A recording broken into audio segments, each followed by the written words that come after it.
Boa noite a todos. É difícil falar boa noite quando o céu está claro.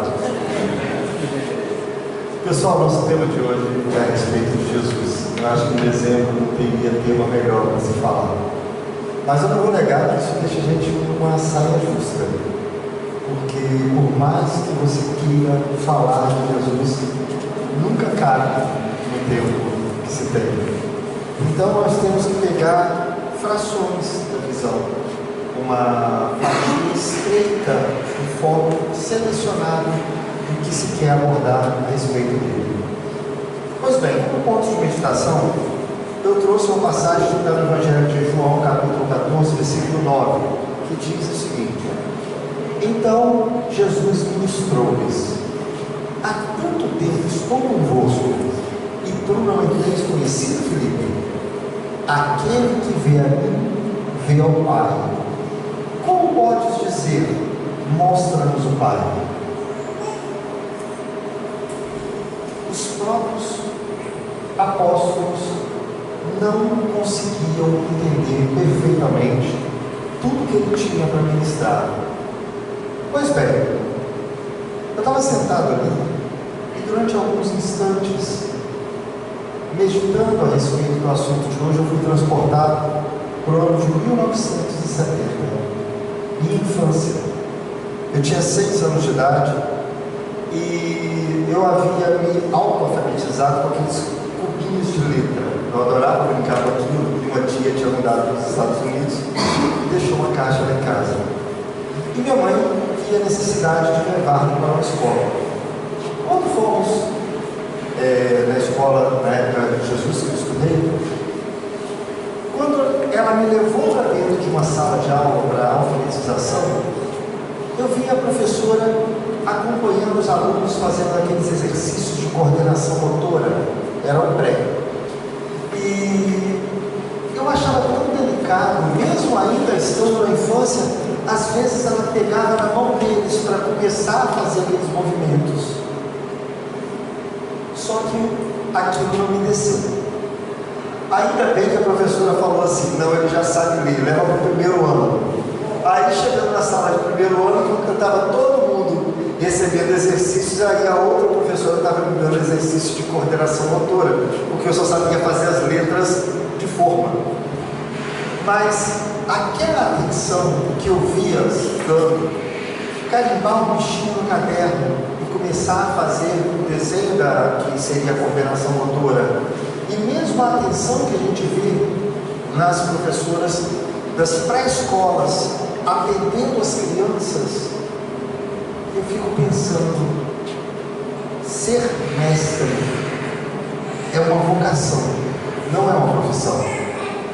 Ou a pessoa faz por amor, ou nunca vai ser um bom mestre. Pois bem, vindo para o nosso assunto, a nossa ideia é compreender um pouco mais a respeito de Deus, a respeito de Jesus. Quando Allan Kardec redigiu a Gênese, que vinha aprimorar o primeiro bloco do Livro dos Espíritos a respeito da origem, ou seja, a explicação da origem da doutrina espírita, da sua seriedade, a explicação a respeito de Deus, que no Livro dos Espíritos estava definido na pergunta de número 1 como inteligência primária, inteligência suprema, causa primária de todas as coisas.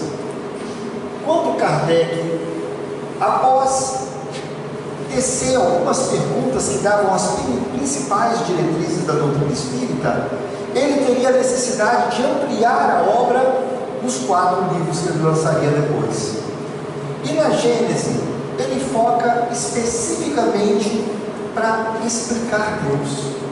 E na explicação de Deus, ele rompia com a nossa velha imagem de um Deus, imagem e semelhança do homem, que houvera sido trazido por religiões anteriores e que fixavam naquela imagem de um senhor de barba branca, de cabelo branco, com uma veste branca e que estava no trono todo-poderoso, simplesmente decidindo tudo.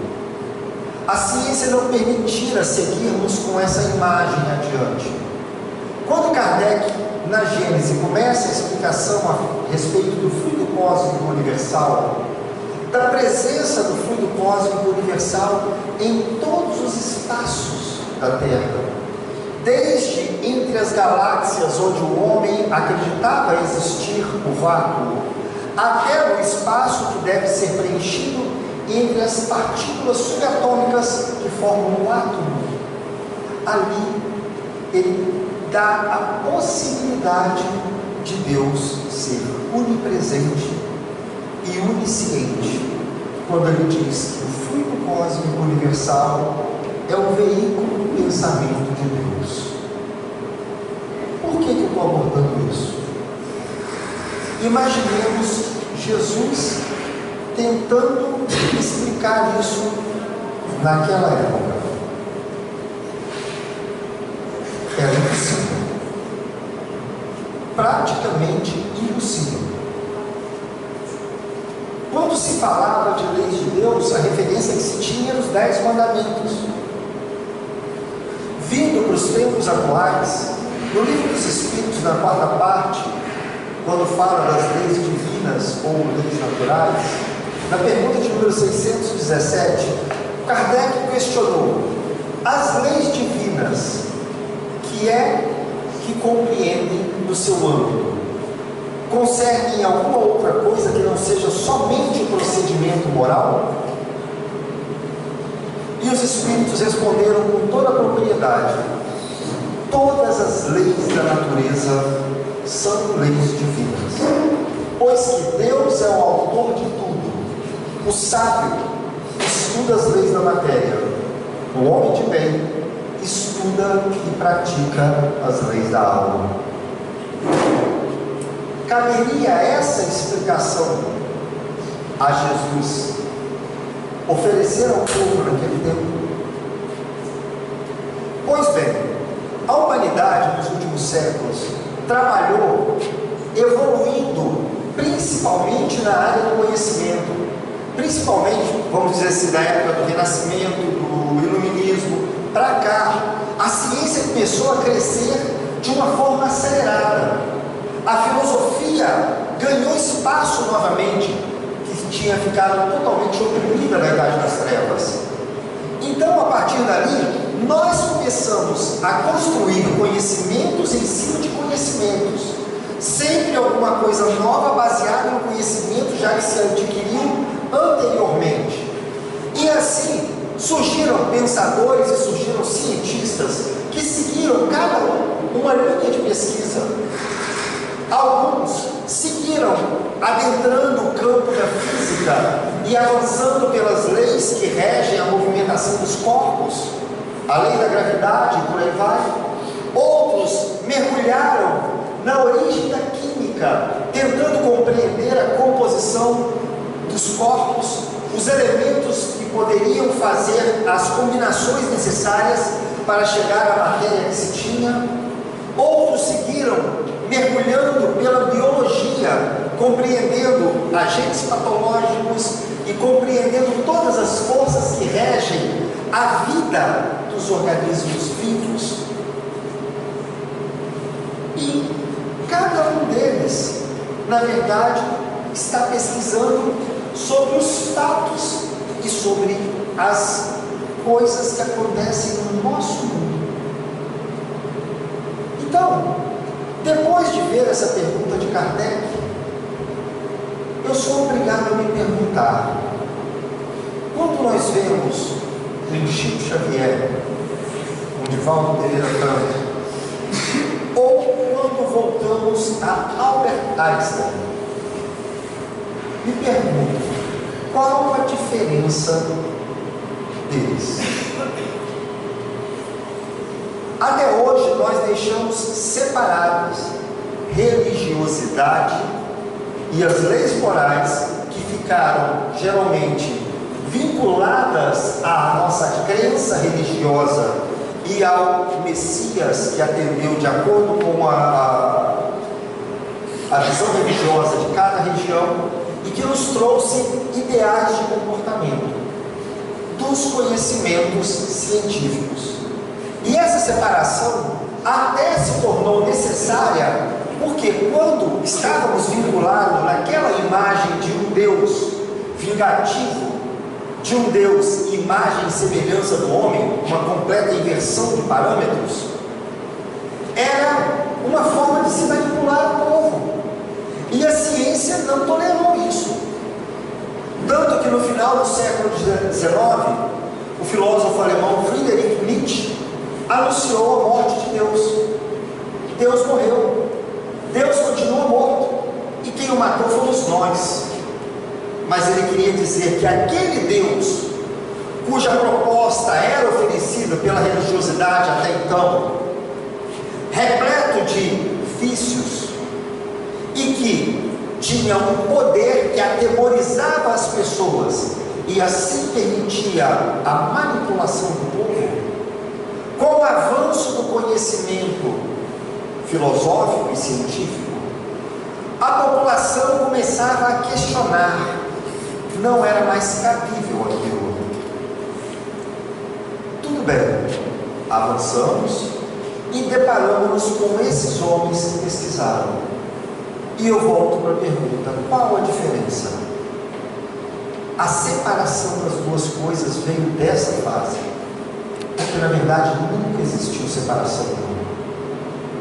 Quem pesquisa como Newton a lei da gravidade e define qual o seu funcionamento, está revelando uma fração da lei de Deus.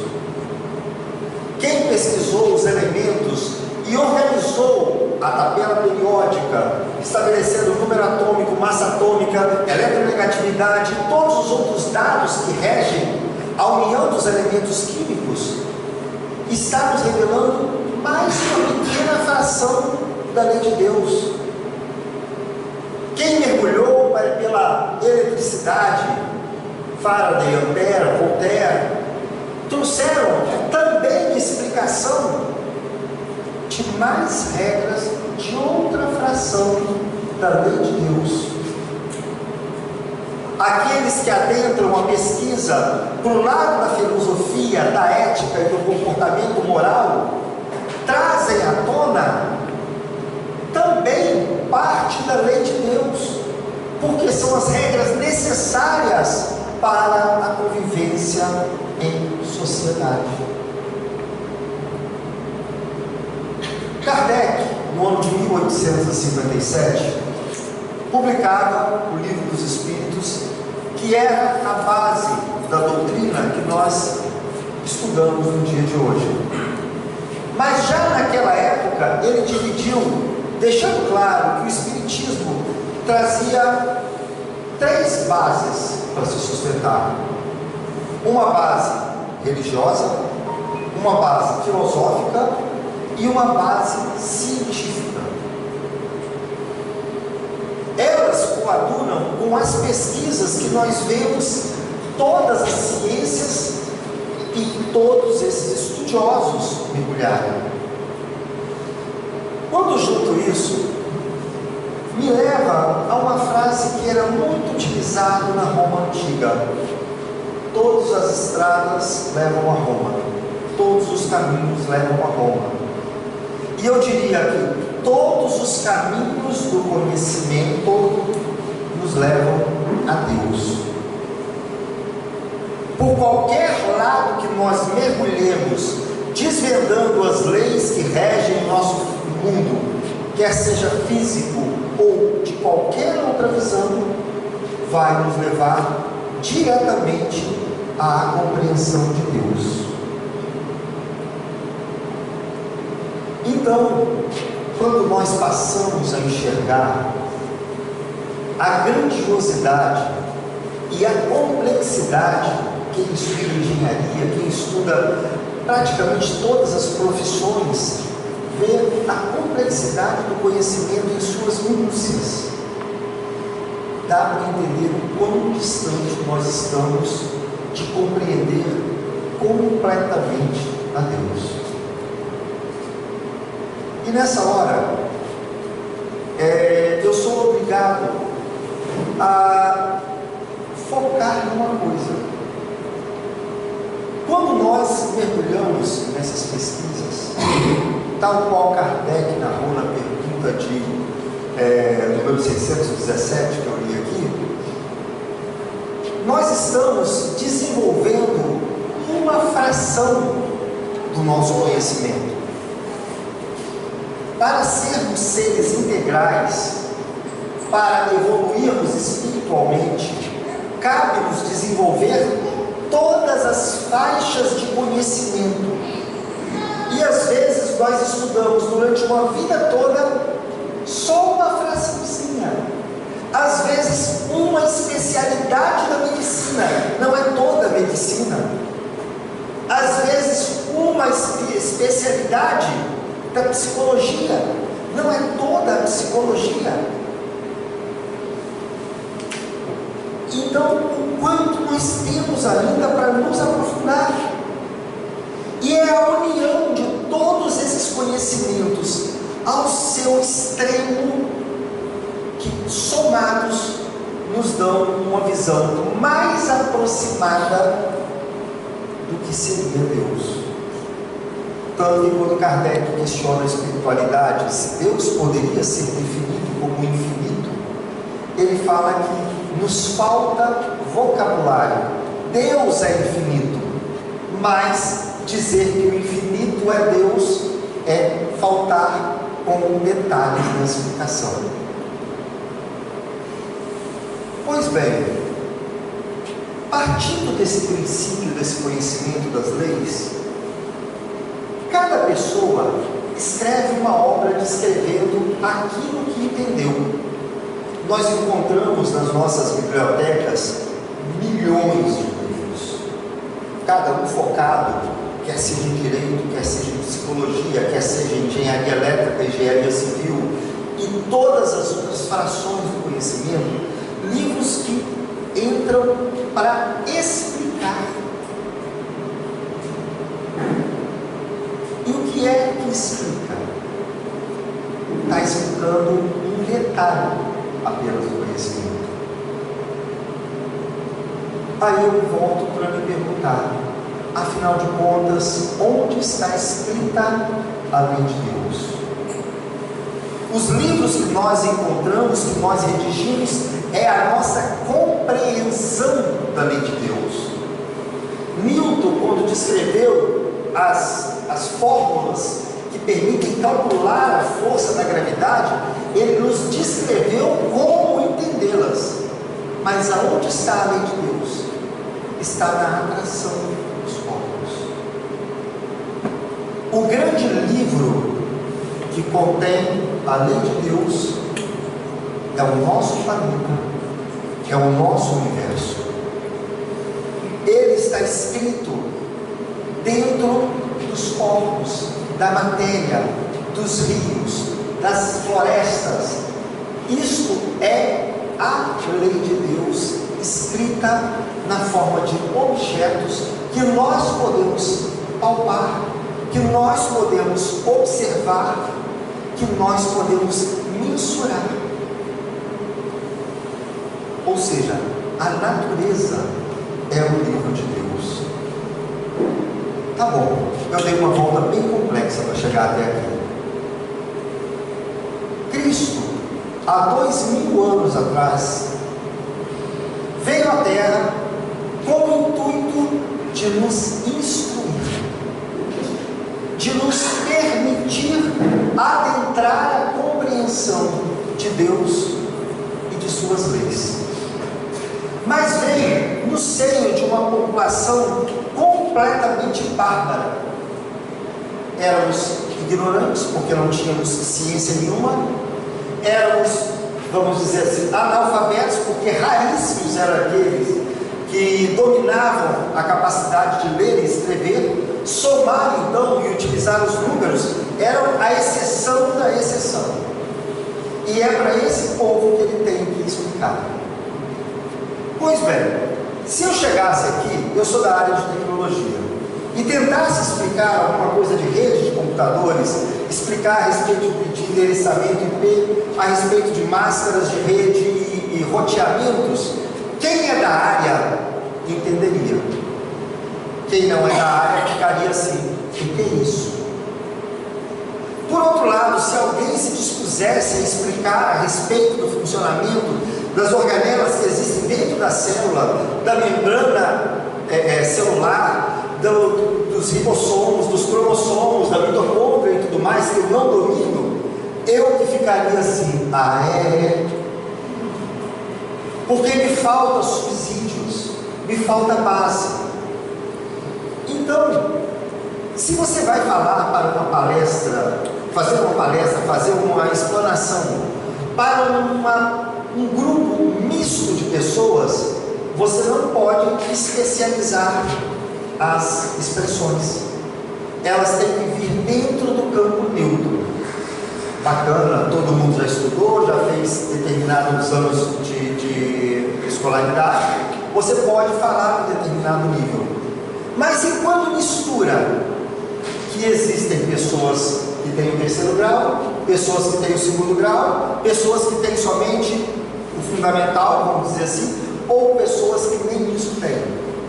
Você tem que diminuir o nível do palavreado, diminuir o nível do conteúdo que você vai colocar para torná-lo mais compreensível. E foi para um povo completamente sem cultura que Jesus veio para explicar. Era necessário utilizar linguagens de criança, linguagens infantis, porque era assim que o povo teria capacidade de compreender. Tanto que Jesus não escreveu nada, a maioria não saberia ler. Ele falou e exemplificou. E, tratando com a linguagem que era cabível, utilizando meios que seria possível ser compreensível por eles. Então ele desce o nível e começa a fazer com que as suas lições, tal qual aquela professora que segura na mão do aluno do pré-escolar para fazer os movimentos dos primeiros exercícios de coordenação motora, ele veio fazer, ele veio executar, exemplificar a lei, já que talvez não fosse tão simples de explicar, talvez não fosse tão simples de fazer-se compreendido. Agora, vocês já imaginaram, se você pega um cientista pós-doutorado em determinado assunto, em redes neurais ou em determinada coisa, e colocar ele para ensinar para uma criança B com A faz Bá? A maioria das vezes nós estouramos, nós não temos paciência. Por isso que eu falo que ser mestre tem que ser uma vocação. Imagine Jesus, que nem a terra pertencia. Ele está num nível capaz de criar a terra. Ele é co-criador do nosso orbe e gerencia todo o funcionamento de tudo que aqui se passa. Ele está acima de mundos primitivos como passamos, está acima de mundos de expiação e prova como vivemos, acima de mundo de regeneração como almejamos, está acima de mundos puros, está acima da necessidade da reencarnação. O pensamento dele já se assimila perfeitamente com o pensamento de Deus. Então é pegar alguém que está acima do nível máximo que nós conseguimos conceber e dar como tarefa fazer exercício de coordenação motora para exemplificar quem não sabe entender a explicação ainda. Essa Essa é a distância de conhecimento. Ele anula tudo que ele já alcançou para vir ensinar uma coisa que é extremamente básica. Quando questionado pelos apóstolos, tem uma hora que ele fala assim: eu vos chamo amigos, porque procuro ensinar tudo que eu aprendi com meu Pai. Eu compartilho tudo que eu aprendi com meu Pai. E o que é passar tudo que aprendeu com meu Pai para aquele turno? Aí eu sou transportado para o Sermão da Montanha, quando ele sobe o Monte das Oliveiras e começa uma das páginas mais lindas do Evangelho. Bem-aventurados os mansos, pois herdarão a terra. Bem-aventurados os misericordiosos, pois alcançarão misericórdia. Bem-aventurados, e vai descendo todas as virtudes que nós não dispunhamos ainda. Ali ele cria uma visão, uma espécie de imagem mental para nós do paraíso, de algo melhor, de algo que nós sonhamos, e começa a traçar os seus exemplos através de vivências, através das coisas que ele colocaria no seu dia a dia. E como que ele faz isso? Ele utiliza os elementos que faziam parte da vida das pessoas. Estávamos numa comunidade completamente agrícola. O semeador saiu a semear. Parte da semente caiu sobre as pedras, parte das sementes caiu sobre os espinheiros. Ou seja, ele vai desenhar a lição dentro de uma condição que podia ser compreendida por ele. Se tiverdes a fé do tamanho de um grão de mostarda, cuja semente é minúscula, para dar noção do tamanho, porque eles sequer entendiam números. Vós sois luz. Se acendes uma candeia, vós sois a luz do mundo. Se acendes uma candeia, não se coloca debaixo do alqueire, mas sobre o velador. Eles utilizavam as velas, utilizavam o fogo como iluminação. Tinham que passar pela experiência de colocar onde iluminava a casa. Tá bom, onde eu quero chegar com isso? Ele viveu aqui na terra somente 33 anos, dos quais somente 3 foram ao apostolado. O restante foi a vida normal. Esses 3 anos aparentam ter sido planejados e calculados matematicamente. É como se houvesse uma preparação prévia. Cada passo dele tinha um motivo e buscava traçar um exemplo que pudesse servir para a educação. Vai procurar figo numa figueira fora do tempo e amaldiçoa a figueira. Ou seja, cada ação sua era uma lição, sem intervalo. É uma educação 24 horas por dia, milimetricamente planejada. Vamos lembrar que no espaço, no nível de evolução de onde ele vem, quando a gente pensa em Divaldo Pereira Franco, em Chico Xavier, em Mahatma Gandhi, em Madre Teresa de Calcutá, é tudo espírito inferior.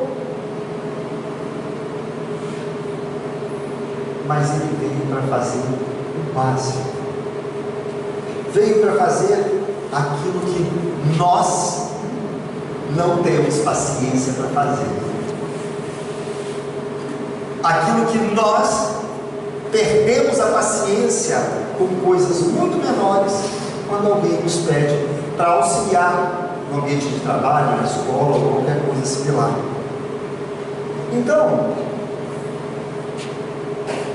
fico parando para ver como é que ele era capaz de enxergar uma lição numa semente de mostarda, enxergar uma lição no ato de atirar uma semente à terra, enxergar uma lição numa tempestade que atinge um barco e colocar a lição em praticamente tudo. Porque se nós pegarmos as tempestades que aconteciam com os barcos naquela época, ainda acontecem hoje. Estava chovendo ontem.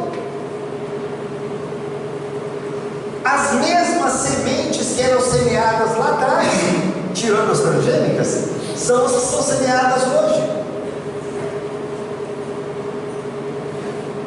De onde veio essa capacidade de enxergar esses exemplos nas coisas mínimas?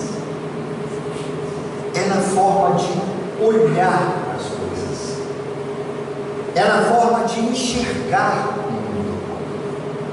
E aqui nós começamos a caminhar na direção onde eu quero chegar. Eu me recordo que uma vez o Chico deu um exemplo que eu nunca esqueci. Falando para o repórter, ele virou e falou o seguinte: uma folha de uma planta, uma folha de uma árvore, quando olhadas com os olhos do amor, traz em si, inscrita, uma poesia tão bela que nem William Shakespeare, em seus momentos mais inspirados, foi capaz de escrever. Quem consegue olhar com os olhos do amor, vê a vida, vê algo diferente. É como você olhar para uma borboleta e, ao invés de ver um simples inseto colorido que bate asas, você enxergar a mágica da vida que está ali por trás. E é essa visão que dava essa capacidade de enxergar o mundo de uma forma completamente diferente. Quando um colega de trabalho, de qualquer lugar, nos pede para ensinar uma coisa que nós não temos paciência para fazer, nós às vezes desfazemos, explodimos ou coisa similar. Quando temos um filho querendo dar o primeiro passinho, nós mudamos a forma de agir e nos encantamos com o progresso que ele está tendo. E nem quando ele consegue juntar duas letras. Qual é a diferença dos dois casos? Porque a meu filho, o amor passa na frente e me faz enxergar de uma forma diferenciada. E é isso que o Cristo consegue. Ele tem por nós um amor maior do que o que nós conseguimos nutrir pelos nossos próprios filhos. E isso faz com que ele desça da sua condição lá de cima, das experiências dos mundos mais puros, onde o amor reina e é compartilhado por todos os seres que estão nesse nível, para mergulhar num mundo onde ele vai se deparar com seres brutalizados, que sequer compreendem as palavras que são usadas, que utilizam de uma linguagem pobre, que são bárbaros, vivem num mundo bruto e que reagem a tudo com violência, sabendo que ele seria exposto a essa violência por nossa incapacidade de compreender. Então esse é o tamanho do esforço que eles fazem. Aí começa, quando traçam os exemplos, o Evangelho passa a ser desenhado na forma de parábolas, historinhas, que poderiam ser interpretadas à medida que nós fôssemos desenvolvendo nossa capacidade intelectual. Ou seja, uma parábola significava uma coisa há 2000 anos atrás, essa mesma parábola significou outra coisa 1000 anos atrás, essa parábola significa outra coisa hoje, e certamente conseguiremos extrair um conteúdo mais nobre daqui a alguns séculos à frente. Então ele desenhou uma obra que amadureceria junto com o nosso conhecimento, porque permitiria que nós pudéssemos desenvolver uma compreensão cada vez mais aprimorada em cima do mesmo texto. Só que ele vai além. Por exemplo, quando ele estava aqui vivendo, naquela cena que Judas vai até ele, dá um beijo na testa para identificar quem era, e os soldados entram seguido para prendê-lo, imediatamente Pedro reage e parte com a espada e golpeia o soldado, arrancando-lhe a orelha. Então Jesus, naquele momento, entendendo que a experiência, que aquele exemplo precisaria ir até o final, para que todas as lições pudessem ser consumadas e completadas a obra, ele responde: Pedro, embainha tua espada, porque aquele que com ferro fere, com ferro será ferido. E depois ainda complementa falando: se eu quisesse, eu pediria ao Pai e ele enviaria uma legião de anjos. Ou seja, eu não seria preso, eu estou permitindo-me ser preso. Não estraga a lição que eu quero dar. Não basta não entender, não estraga não, não atrapalha não, deixa eu dar minha aula. É mais ou menos isso. E qual a lição que ele ainda deixa? Na lição que ele dá em Pedro, o que ele está falando? Ele já está antecipando a lei de causa e efeito, que com ferro fere, com ferro será ferido. Ou seja, quase que na improvisação, ele embute mais uma lição. E mesmo no meio disso tudo, vivenciando no meio desse povo completamente desequilibrado, observem que podem rodar o Evangelho de ponta a ponta, em nenhum momento, com a autoridade de diretor da terra, de dirigente do nosso orbe, nem com essa autoridade, em momento nenhum, ele julgou nenhuma pessoa. Em momento nenhum ele condenou. Pelo contrário, quando colocaram ele à prova e levaram a mulher adúltera para ser apedrejada à sua frente e colocaram ele naquela saia justa, ou seja, obedece a César ou não, ele simplesmente fala: aquele que tivesse pecado, atire a primeira pedra, puxando para a consciência de cada um e apresentando outra lição. Agora, mesmo não agredindo, mesmo não julgando, ninguém combateu mais o mal na terra do que ele. E mesmo no meio daquele monte de brutamontes que éramos nós, ele conseguiu condenar o crime e amar o criminoso, condenar o erro, mas amar quem o cometia. Foi um exemplo tão perfeito que ele continua gravado na história por 2000 anos e vai ficar por muito mais, porque mesmo agora nós não somos capazes de mobilizar os nossos esforços nem para fazer uma fração pequenininha do que ele fez. Todo líder, aqueles que lidam com a parte administrativa, sabem, o líder não só dá ordem, acima de tudo ele tem que dar um exemplo. Eu me lembro do pai de um amigo meu, que era superintendente de uma grande empresa fabricante de cimentos aqui no Sudeste, e eu tinha ido à empresa para conversar com ele. Eu estava aguardando ele chegar, entrou aquele executivo, ele não era o diretor, ele era o superintendente de todas as fábricas da região Sudeste. Ele entrou com a pastinha na mão, chegou na recepção, colocou a pasta em cima do sofá, perto de onde eu estava, me cumprimentou, foi lá, agachou, pegou o tapete que estava enrolado, que o faxineiro não tinha colocado no lugar, voltou, estendeu no chão, levantou, pegou a pasta e falou: já vou pedir para você entrar. E entrou.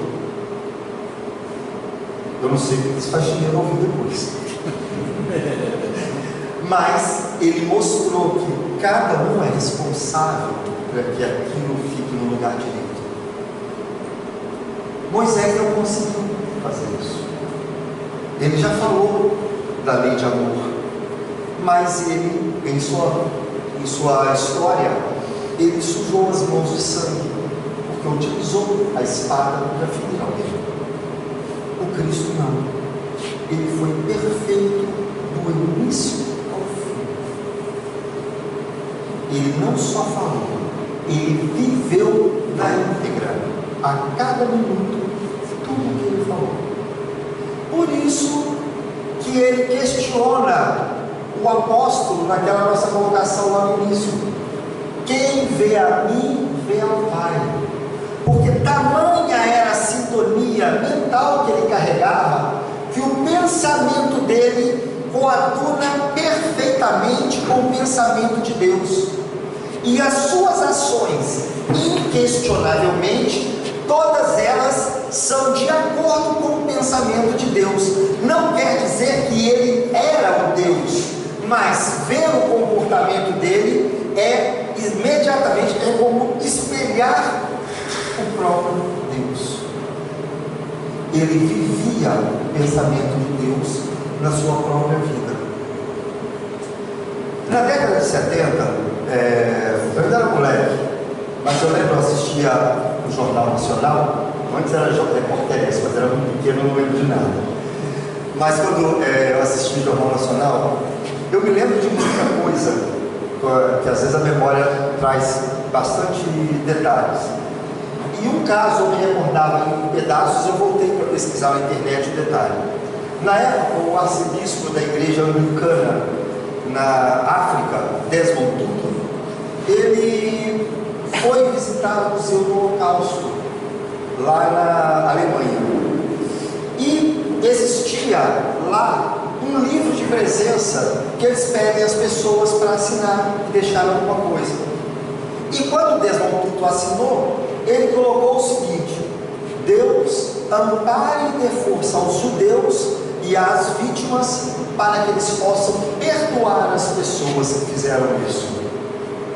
Pessoas que são referências a um problema, expressar opinião. Aquilo virou zum de proporções planetárias. Em todos os países falavam, e começou-se a cogitar que ele estava menosprezando o sofrimento dos judeus, que ele estava menosprezando o Holocausto, que ele não estava dando devido valor ao sofrimento daquelas pessoas que passaram. Só um jornal, no meio de tantos que bombardearam ele, de toda a mídia que bombardeou, o New York Times direcionou-se a ele para perguntar se o interesse dele era zombar quando ele colocou aquele texto. E ele teve uma resposta que, vamos dizer assim, saiu com perfeição. Ele falou o seguinte: eu nasci negro, cresci na África, em plena colonização inglesa, eu vivi o apartheid. Você não sabe o que é o sofrimento do apartheid. Eu sei, porque eu estava mergulhado nele.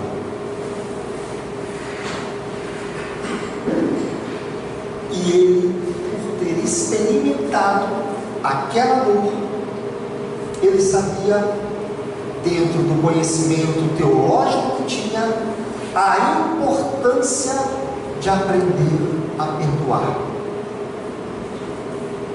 Sem passar pelo perdão, nossa história vai continuar sendo escrita com sangue. Aí nós nos perguntamos: Jesus, o que faria se estivesse no lugar dele? Jesus ensinaria a perdoar?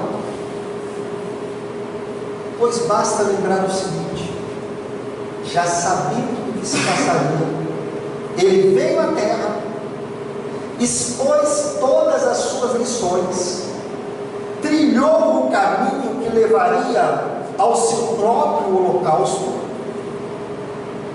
foi julgado por um dos julgamentos mais injustos da história da humanidade, foi cuspido, foi apedrejado, foi, vamos dizer assim, incompreendido, sofreu sarcasmo. Enquanto caminhava, havia crucis em direção à sua execução. quando chega lá em cima, que está agonizando, vamos recordar que você mata uma pessoa com uma faca, você mata uma pessoa com um tiro, você mata uma pessoa na cadeira elétrica, mata com injeção letal. A crucificação não. Você deixa a pessoa morrer por esgotamento das forças, em plena dor que se torna insuportável. E é no meio desse ato que ele vira a voz para o céu e diz: perdoa-lhes, Pai, eles não sabem o que fazem. Não é perdoar sentado numa cadeira dentro do ar-condicionado, não. É perdoar durante o processo de agressão. Então, ele desenhou no extremo aquele sofrimento. Pois bem, quem somos nós? Somos seres desequilibrados, somos os mesmos bárbaros que estávamos lá 2000 anos atrás, só que agora mais instruídos, tendo maior capital de informações e maiores experiências, só que carregamos em nossa bagagem uma pancada de crimes das encarnações anteriores, incontáveis.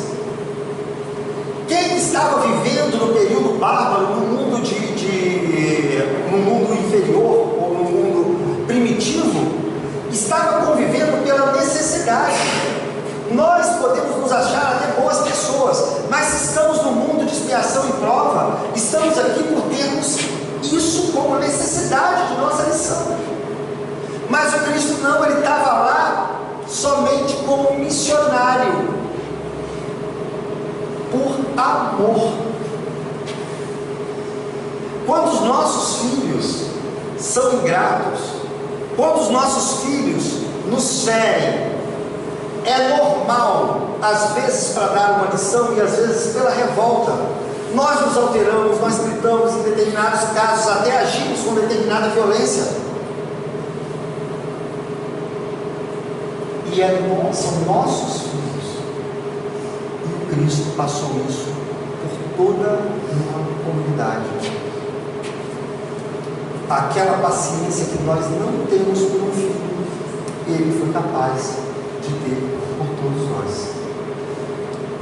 Pois bem, eu vou contar uma historinha antes de nós entrarmos na visão do Evangelho. Quando eu estava na quinta série primária, lá em Cachoeira de Jacuína, tem uma pedra muito famosa, é igual um dedo apontando para cima, e nós fizemos um piquenique na escola, fomos até lá. Eu tinha algo em torno de 10, 11 anos de idade. E lá nós vivemos determinada experiência. Penduramos uma corda na árvore, amarramos uma madeira, balançávamos. Claro que na minha vez a madeira tinha que quebrar e estava aqui no chão. Acho que até hoje dói um pouco. Nós, como crianças, não sabíamos planejar um piquenique. Não levamos água de quantidade adequada. Chegou lá, acabou a água, só tinha um biscoito Mirabel para comer, dava mais sede ainda, que é biscoito recheado. Aí tinha uma saída, tinha um córregozinho, passava, a água era transparente. O único problema é que a gente não tinha noção das coisas que aconteciam lá. O boi foi, pisou lá, levantou lama, ficou água suja, nós tivemos que sair correndo para achar lugar. De qualquer forma, a água vinha com um pouquinho de gosto de terra, um pouquinho de gosto de barro. Há cerca de 4 anos atrás, eu fiz uma viagem, fui sair para atender um chamado profissional, e passando perto da região, eu me lembrei. Eu desviei, fui de carro até lá, achei a árvore, achei o córrego e eu chorei, porque eu transportei para o meu 11º aniversário. Eu descrevi aqui com simples palavras. Se eu fosse um bom escritor, talvez eu conseguisse traçar uma crônica rica em detalhes, talvez vocês pudessem mergulhar com um pouco mais de veracidade dentro dessa história que eu contei. Mas vocês não chorariam, porque vocês não estiveram lá. vocês não se emocionariam e nem lembrariam do gosto da água suja de barro. Tenta um pouco da dor que eu senti no bumbum. Ficaria uma explicação técnica. Quando nós entramos pelo Evangelho, nós encontramos descrito com detalhes, de acordo com aqueles que foram capazes de copiar a história, os exemplos que o Cristo viveu. Se João Evangelista, se Mateus, se qualquer um deles pudesse aqui estar presente, quando lesse essa história, seria transportado para lá. Recordariam do gosto do vinho que surgiu daquela água, recordariam do cheiro do estrume dos animais, recordariam do cheiro do mar da Galileia, lembrariam dos detalhes dos barcos, e não somente do nome barco, lembraria de lei dos remos e de tudo mais. Recordaria até as pequenas coisas que aconteciam naquele ambiente durante os exemplos escritos. E com certeza isso os faria se emocionar, principalmente se tratando de um momento que estavam próximos do Cristo. Quando nós lemos o Evangelho, por mais que queiramos captar a essência moral que eles nos oferecem, nós lemos como se fosse uma crônica, interpretamos e tentamos tirar o significado. Nós não conseguimos nos transportar para viver aquilo, para sentir aquilo, porque nós vemos de uma forma fria, porque nós vemos de uma forma mecânica. Lembra quando eu falei que o Chico narrou: quem for capaz de olhar para uma folha de uma árvore com os olhos do amor? Se nós conseguirmos colocar o olhar do amor em nossas vidas, nós somos capazes de mergulhar no Evangelho e viver a experiência descrita pelo Cristo, e extrair os sentimentos envoltos naquelas histórias, em absorver não somente a lei moral, não somente um texto a ser interpretado, mas absorver o gosto do Evangelho, absorver os sentimentos que estão envolvidos ali dentro. Então, nós temos hoje essa dificuldade. Por quê? Pautamos a nossa vida o tempo todo nas nossas experiências, nas nossas necessidades materiais, e desprezamos a necessidade de elevar o nosso padrão vibracional. Se nós mergulharmos dessa forma, o Evangelho deixará de ser uma história e passará a ser uma vida, e passará a ser uma experiência, passará a enriquecer as nossas vidas, ao invés de apenas nos trazer sugestões para o nosso comportamento. Então, quando eu me recordo, quando eu estava lendo o livro Os Mensageiros de André Luiz, ele buscava experiências novas e é mandado para o Ministério das Comunicações, e lá é mandado para o Centro de Formação de Mensageiros.